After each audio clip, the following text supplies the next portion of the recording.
Maintenant, pour parler des engrais de ferme, simplement un petit rappel. On parle toujours des engrais minéraux ou des engrais organiques, mais voilà déjà un petit chiffre. C'était à un moment donné, mon collègue Guillaume Bizalunga qui avait fait une espèce de modélisation sur les quantités de ce qui rentrait dans l'agriculture wallonne. Et puis avec les données qu'on avait eues sur les quantités produites dans les stabulations et tout, on s'est amusé à partir des données de notre collègue Guillaume Bizalunga de calculer ce qui était produit par les engrais de ferme et ce qui est apporté par les engrais minéraux. Alors vous avez en jaune ce qui est apporté par les engrais minéraux, ça c'est au niveau de la Wallonie. Alors on voit qu'au niveau des engrais minéraux par rapport à l'azote, ben, ça correspond grosso modo à ce qui apporte l'azote qui est produit par les engrais de ferme. Dans les engrais de ferme, il y a deux choses qu'il faut distinguer. C'est la partie dite maîtrisable, c'est le fumier, le lisier, et la partie non maîtrisable, ben, c'est les pissas, les gousas qui restent dehors. Et donc là, c'est clair qu'au niveau azote, la partie maîtrisable à laquelle on s'est joué, manipulé, géré, ça représente à peu près 40% de l'azote total à l'échelle de la Wallonie. Par contre, ce qui était intéressant, c'est de voir qu'au niveau du phosphore et de la potasse, eh bien, les engrais de ferme, ça représente beaucoup plus que les engrais apportés sous forme minérale. Et même la partie maîtrisable représente déjà beaucoup plus que les engrais minéraux. Donc ça veut dire qu'en fait, quand on parle des engrais de ferme, on est toujours, la plupart des discussions jusqu'à présent, on parlait de l'azote. Il ne faut jamais oublier que ça apporte aussi énormément de phosphore, de potasse et d'autres éléments. Donc c'est le premier élément. D'ailleurs, c'est pour ça qu'on appelle ça des engrais de ferme et pas des effluents d'élevage, appellation qui me fait toujours dresser le peu de cheveux qui me restent sur la tête. Parce que, quelque part, ce sont des véritables engrais. Le phosphore qu'on apporte sous forme de fumier de lisier, ben, il a la même efficacité sur le long terme qu'un engrais dit minéral. Et la potasse, ben, la potasse, c'est les urines, donc rien n'est plus soluble que ça. Donc, en termes d'efficacité, il ne saurait pas y avoir de différence. Mais donc, ça, c'est pour bien relativiser quand on parle des engrais de ferme. C'est la première chose qu'on a dans la plupart des exploitations. Alors l'autre chose, ben, simplement rappeler les grands types d'engrais de ferme qu'on a. Évidemment, on a les fumiers de bovins. Ça, je ne vais pas vous expliquer ce que vous avez chez vous. Hein. Selon le type de stabulation, vous allez avoir des fumiers plus ou moins pailleux. Des fumiers mous, des fumiers pailleux. Si vous avez un fumier de raclage, ben, c'est clair que ce n'est pas le même usage qu'un fumier pailleux. On a après les lisiers de bovins, les lisiers de porc. Ben, ça aussi, on y reviendra. C'est des matières qui sont dites à action rapide, mais de nouveau... lorsqu'on veut les utiliser, je vous présenterai une dia après avec plein de matériel différents. C'est d'abord les techniques d'épandage et les moments d'épandage qui sont importants.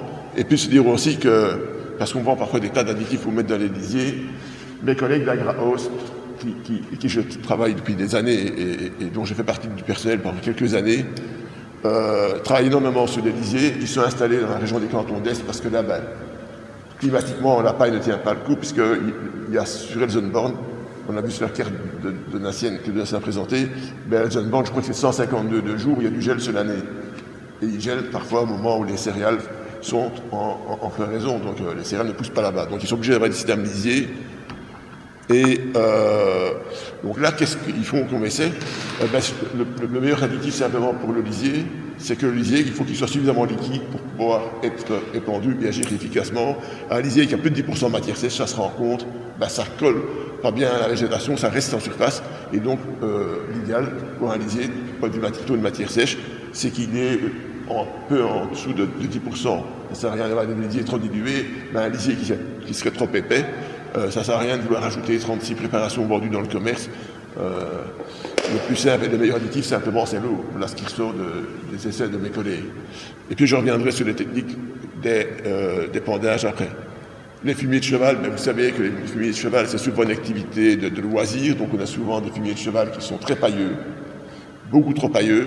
Alors, une technique, ben, simplement, pour rajouter de l'azote là-dedans, pour que ce soit éviter les problèmes de fin d'azote, c'est ce que font certains agriculteurs, c'est de prendre la composteuse, à côté de ça, un tube de lisier, on glisse un tube qui passe au-dessus du moulin et on rajoute du lisier plusieurs fois dans le fumier de cheval. Comme ça, on arrive à une matière qui est tout à fait équilibrée au niveau du rapport carbone-azote et qui composte très bien. Il y a des agriculteurs dans la région ici qui le font. Ils le font aussi par ailleurs avec des composts de déchets verts qui ne sont pas assez mûrs, qui sont parfois trop riches en matière carbonée. Donc ça, c'est aussi une solution. Fumier de bovin, il y en a beaucoup moins. Fumier de poulet, alors là, il faut dire une chose. Fumier de poulet sur litière, d'expérience, on a des fumiers qui sont très riches, et puis parfois on en trouve, et que ce soit en bio ou en conventionnel aussi, parce que dans les fumiers bio, par exemple, on a eu des fumiers qui faisaient 22, 25, 26 unités d'azote à la tonne, et par ailleurs on a toute une série d'autres là où on était à 13. Donc là, je ne sais que vous donner un conseil pour ces matières-là, c'est prenez un bon échantillon, faites prendre un bon échantillon si vous ne savez pas, prenez un bon échantillon et faites faire une analyse, parce que entre un fumier de poulet à 12 et un fumier de poulet à 26, 27 kilos d'azote à l'hectare, ça fait une énorme différence. Donc là, pour ces matières-là, une bonne analyse. D'ailleurs, pour un lisier aussi, hein, là pour le lisier, il y a même un avantage, qu'il y a des kits de dosage rapide que les Français appellent du Quant fixe ou les Allemands du Stickstoffpilot. C'est basé sur le principe de la cocotte minute, donc on prend du lisier, on le met dans un récipient qui ressemble à une cocotte minute, et on rajoute une poudre solide qui correspond à l'eau de Javel, et alors il y a un dégagement d'ammoniac, et ça fait bouger un manomètre qui indique alors la teneur. Bon, ça ne vaut pas la précision d'une analyse d'un laboratoire, mais l'avantage c'est qu'on a un résultat d'analyse en quelques minutes, quoi. Je veux dire, si il faut épandre, c'est un kit qui fonctionne avec une précision suffisante. Parce que je vous disais, le grand problème de l'analyse, c'est que vous avez votre poste à lisier, vous envoyez l'échantillon au laboratoire et vous le ramassez plusieurs jours, voire plusieurs semaines après. Et oui, l'épandage va être terminé avec l'autre. On a déjà pratiqué ça à l'époque où j'avais des essais ici à la région, sur les terres à Mauvrais, que là on a la réponse en même pas 20 minutes, quoi. Donc c'est un kit rapide. Alors les engrais organiques du commerce, ça c'est fort utilisé aussi en bio, mais c'est très cher. Donc ce sont essentiellement des farines de sang, des poudres de corps, enfin des tas de choses comme ça. Et là-dessus, on a été occupé à développer aussi des tests plus poussés que le C/N, parce que simplement le C/N est un paramètre qui, s'il est intéressant en première approche, il ne faut jamais oublier qu'un humus qui se décompose dans nos régions avec un taux de minéralisation de 2% par an, il a un C/N équivalent à celui d'une fiente de poule. Donc là, c'est basé sur une méthode de fractionnement, on sépare les différentes, un peu qu'on fait avec le fourrage en fait, c'est basé sur l'analyse de Van Soest, qui permet de séparer cellulose, sucre soluble, et hémicellulose et lignine. Et donc là, on essaie de développer justement une analyse pour mieux caractériser ces produits, ça fait partie de notre plan de travail justement, parce que vu le prix qu'ils ont, ça vaut qu'ils aient une efficacité constante. Le problème qu'on rencontre, c'est que les prix des composants de ces engrais varient fortement, et donc la tentation des fabricants, c'est de changer les proportions des produits, puisque à composition carbone-azote équivalent, voilà, leur prix revient très différent. En France, ils ont introduit un nouveau paramètre qui est l'indice de stabilité des matières organiques, et donc on essaie de l'introduire tout doucement en Belgique, qui fait que je siège au comité fédéral engrais, et avec mes collègues flamands dits l'équivalent du CERA en Flandre, et avec l'appui des structures, notamment les gens de la Socopro au niveau bio, on essaie de faire passer ça pour que ce soit développé, pour avoir de meilleurs outils. Donc ça, c'est des choses qui sont importantes. Ces engrais organiques, ils sont efficaces, mais ils sont très très onéreux. Ça coûte par exemple jusqu'à 5, 6, voire plus euros l'unité d'azote. Ça fait cher. Alors une chose aussi, c'est que l'engrais, qu'il soit organique ou minéral, il ne vient jamais qu'après tous les antécédents, le passé. Et c'est ça que vous avez vu, la courbe de la scène nous a montré, à partir de ce qu'apporte le sol. Après, ça rajoute les effets des fumiers, des lisiers, les arrière-effets. Et c'est clair qu'il faut tenir compte de tout ça. Et alors, à ce niveau-là, je vais vous montrer, et je propose qu'on entame la discussion à partir de ce niveau-là. Ça, c'est le résultat d'essai dans une rotation qui était donc sur une terre ici, plus loin de l'agriculteur de votre groupe. C'est chez Jean-Marie Berg. Donc, on avait apporté les doses de fumier mou, fumier pailleux, du fumier composté, du lisier, à droite, comme référence, une formule minérale calculée avec les logiciels français, mais le même type d'outils que utilisent les laboratoires provinciaux pour calculer l'azote optimal. Et donc, on avait fait des apports pour 2 ans. Alors là, les chiffres 80, 120, 155, c'est les chiffres ramenés sur base annuelle. On a fait des apports doubles parce que c'était sur base de 2 ans. Alors, ce qui était intéressant de voir, c'est que déjà, quand on applique des doses aux environs de 80 unités d'azote hectare. Alors, ce qui est à gauche, c'est ce qu'on appelle le coefficient apparent d'utilisation. Le coefficient apparent d'utilisation, c'est une notion qui est l'azote dans la plante, moins l'azote qui est dans le témoin, sur la quantité d'azote épandue. Donc, c'est une espèce de coefficient d'efficacité. Et on se rend compte que, alors il faut préciser des choses importantes. Quand on applique des fumiers ou des lisiers dans les meilleures conditions, ici c'est des apports de printemps, avec du matériel d'épandage qui est performant, qui apporte de manière régulière, eh bien on arrive à des conditions qui sont très élevées, qui sont plus élevées que ceux que vous allez trouver par exemple dans la réglette du travail ou dans d'autres documents, parce que là c'est des chiffres, j'allais dire, de la moyenne classique. Mais en performant, en améliorant et en jouant sur les qualités d'épandage, on peut, et aussi sur les dates aussi, parce que c'est clair que des apports de printemps, par exemple, ont des effets beaucoup plus rapides et importants que des apports d'automne. L'idée, c'est que, si je prends le cas des matières qui sont rapides, il faut que l'apport qui corresponde, ça on le voit aussi par rapport au cours qu'a présenté Donatienne, la quantité qu'on apporte qui est disponible, il faut qu'elle corresponde à un besoin de la plante. Ça ne sert à rien d'apporter trop tôt. Si vous mettez un maïs, apportez du lisier bien avant le 1er mars, même si c'est autorisé, le maïs, il ne va pas commencer à prélever de l'azote, il est semé plus tard, et puis sa courbe de croissance, elle se situe plus tard. Donc il faut que l'azote soit disponible au moment où la plante en a besoin, et alors elle le valorise évidemment très bien. Et donc dans ces conditions-là, on se rend compte que, si vous regardez ici pour le lisier par exemple, on a des coefficients d'efficacité, si je compare à l'entrée minérale calculée, des outils les plus sophistiqués, calcul de fumure, on arrive quand même à des efficacités importantes. Et même pour des matières dites à action lente, comme les fumiers compostés, les fumiers pailleux, les fumiers mous, on arrive à des valorisations importantes. Ce qu'il faut dire aussi, c'est qu'on a ici 3 cultures qui ont des périodes d'absorption qui sont relativement... Donc sur l'alimentation, on n'a qu'une fois des céréales. Les céréales ne sont pas les plantes qui valorisent le mieux l'azote qu'on apporte directement. Mais par contre, du maïs, toutes les plantes qui ont des cycles de végétation qui se prolongent tard, l'activité biologique elle est très proportionnelle à la température du sol, forcément toutes les plantes qui poussent tardivement, elles valorisent très bien. Donc là aussi, on doit raisonner nos apports. Maintenant, ce qui est important, c'est que on voit bien que... Alors, une chose importante aussi.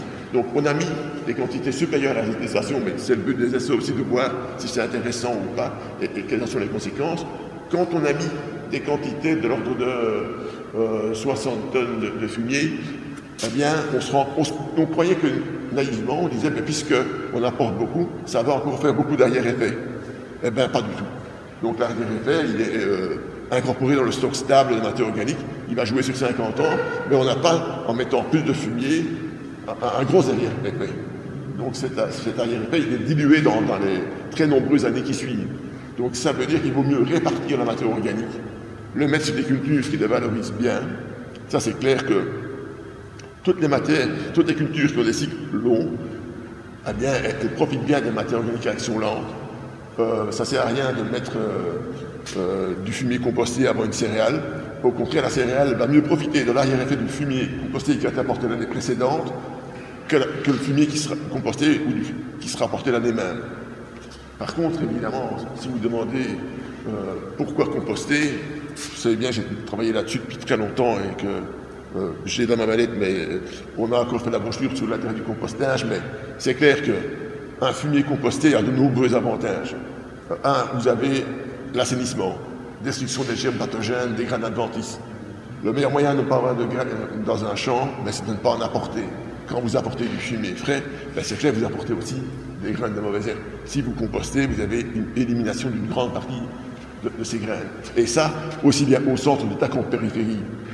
Donc ça, c'est des essais qui ont été menés à l'époque, il y a plus de 20 ans, quand j'étais encore jeune, mais on avait mis des graines d'adventices aussi bien au centre qu'aux périphéries du tas. Et les discussions étaient totales. Donc il n'y a pas que la température qui joue.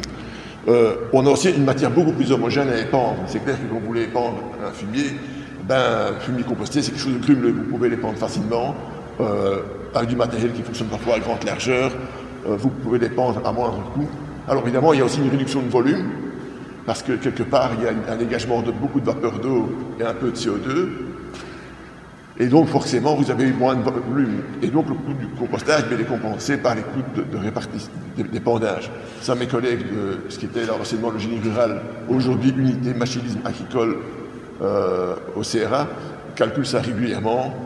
le coût du compostage il est largement compensé par les coûts d'épandage. Ça, si vous venez dans 3 semaines au salon d'autonomie fourragère, Gaëtan Dubois sera là et c'est lui et son unité qui font ces calculs-là, donc il détaillera ça, mais donc c'est clair que ça joue aussi.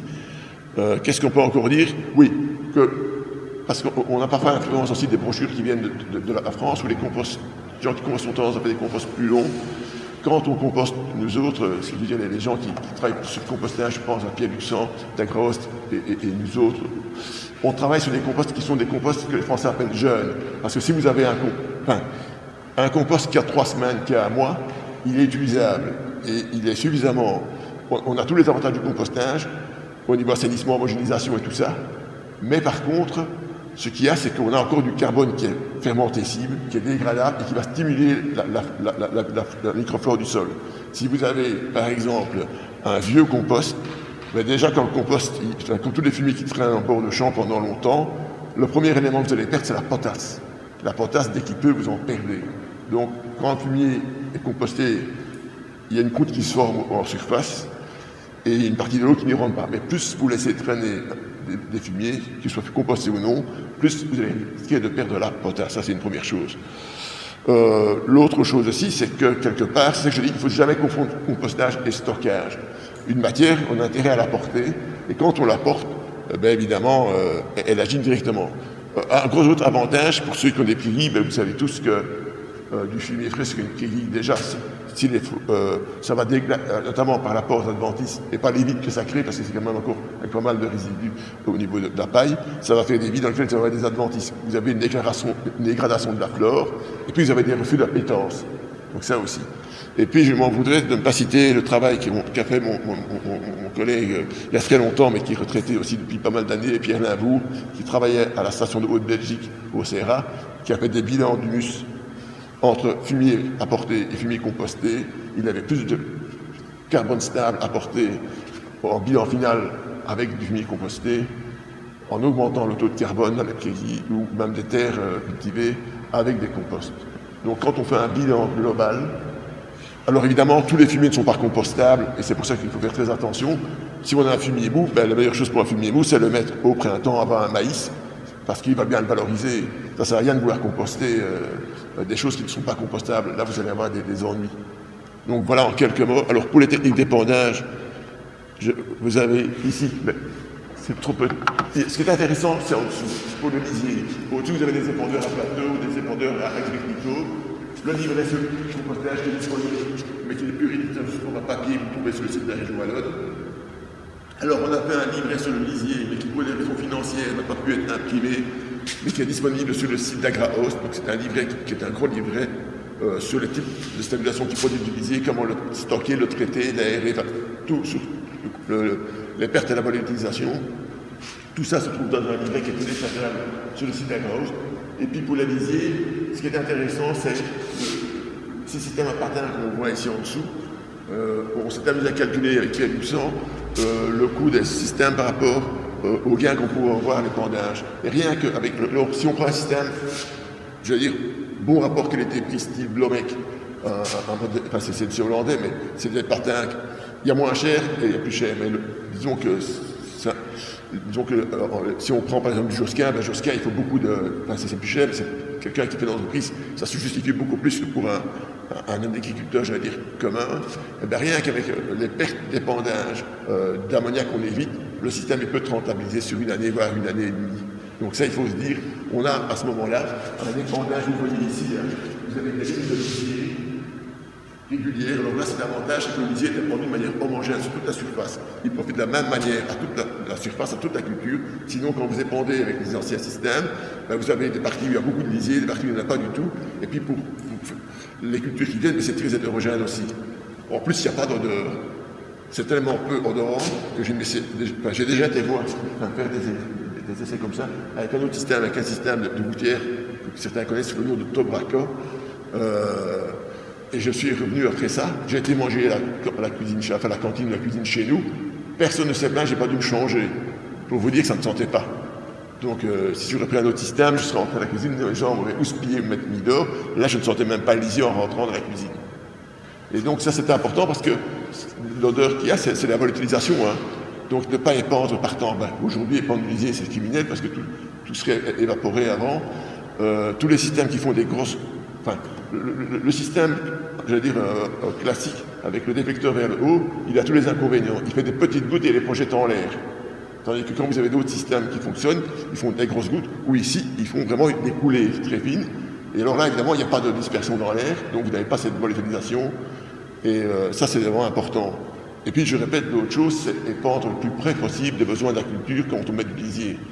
Je sais qu'en France, certains font des tuyaux traînés, même en maïs, donc ils épandent avec des tuyaux traînés quand le maïs est encore relativement bas, mais en cours de croissance, ils vont jusqu'à mettre du lisier. Maintenant, si on a un système où on peut épandre régulièrement juste avant, tout ça fait que tout ce qui ne va pas dans l'air, il va dans le sol, et ce qui va dans le sol va dans la plante quand c'est bien épandu.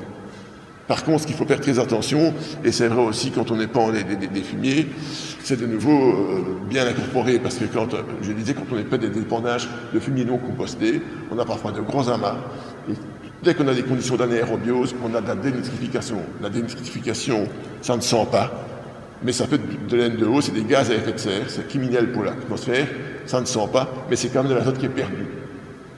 Et parfois, ce qu'on a, et ça, c'est pas sur les engrais de ferme, mais c'est sur des couverts végétaux. Dans un essai, sur le seul essai en agroforesterie, il y avait des couverts de trèfle blanc nain de mes collègues Laurent Jamard et Alain Rouillat qui ont travaillé là-bas. Eh bien, on a eu, ça sentait de l'ammoniac. Donc non seulement il y a eu de la dénitrification, mais il y a aussi de la modification, ça schlinguait. Et puis on l'a incorporé, et après évidemment on fait des profils pour voir s'il y a une perte. Mais donc là aussi, les matières organiques, il faut veiller à l'utiliser correctement.